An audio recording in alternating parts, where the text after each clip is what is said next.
السلام علیکم ورحمۃ اللہ وبرکاتہ۔ آج میں آپ کو الیاس ابن یاسین بن محاذ کے بارے میں بتاتی ہوں۔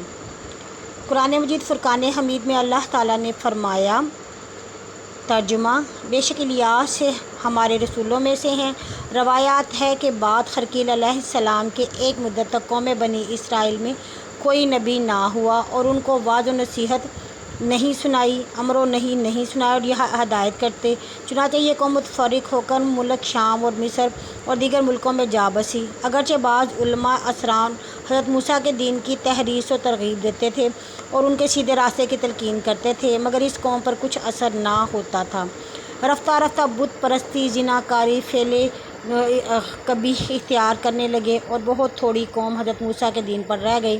اس کے بعد اللہ تعالیٰ نے حضرت الیاس علیہ السلام کو ان پر مبعوث فرمایا، اور ان کے زمانے میں ایک بادشاہ تھا ملک شام میں۔ اس نے ایک بت تراش کر اس کا نام بال رکھ دیا، اور تمام لوگ اس کو ہر روز پوجتے اور دیگر لوگوں کو بھی پوجنے کو کہتے۔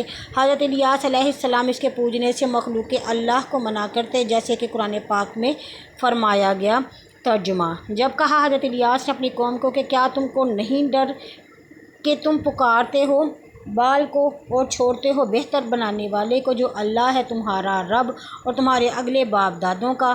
اے لوگو، ایسے جبار و خالق مالک کو چھوڑ کر بت پرستی کرنا یہ کام نبی کا نہیں۔ پھر بت پرستوں نے حضرت الیاس کی بات نہ مانی اور برابر تکذیب کی۔ ترجمہ: قرآن پاک میں پس جھٹلایا اس کو، پس البتہ حاضر کیے جائیں گے قیامت کے دن۔ روایت ہے کہ حضرت الیاس حضرت ہارون کی اولاد میں سے تھے۔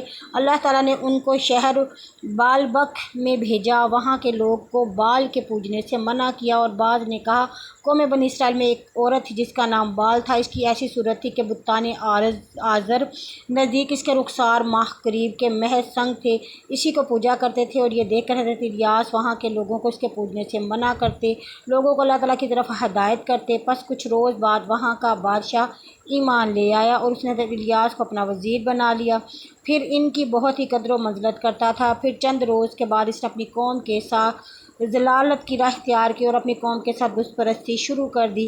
یہ دیکھ کر حضرت الیاس علیہ السلام اس سے خفا ہو کر ان پر قحط کی بد دعا کی، جس کے نتیجے میں 3 برس تک اس جگہ پانی نہیں برسا۔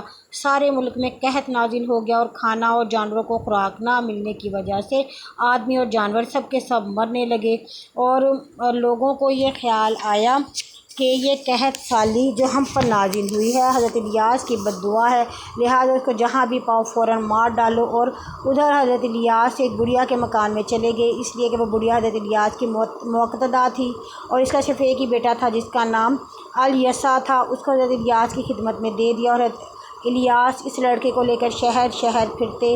بعد 3 برس کے اس بادشاہ سفیورا سے کہا کہ آج 3 برس سے تم پر قحط و تکلیف مسلط ہے، لہٰذا تم کو لازم ہے کہ تم جسے پوچھتے ہو اسی سے مانگو کہ وہ تم کو پانی دے، اسے بلائے قحط سے تم کو نجات دے۔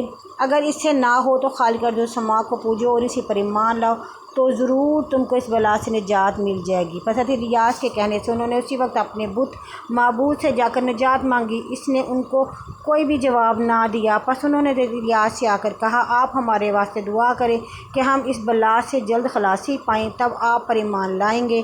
یہ سن کر حضرت الیاس نے اللہ کی راہ میں دعا کی، اور ان کی فرمائش کرنے پر اسی شب پانی برسا، ترکاری گھاس غلہ زمین سے اگنے لگا، قحط جاتا رہا۔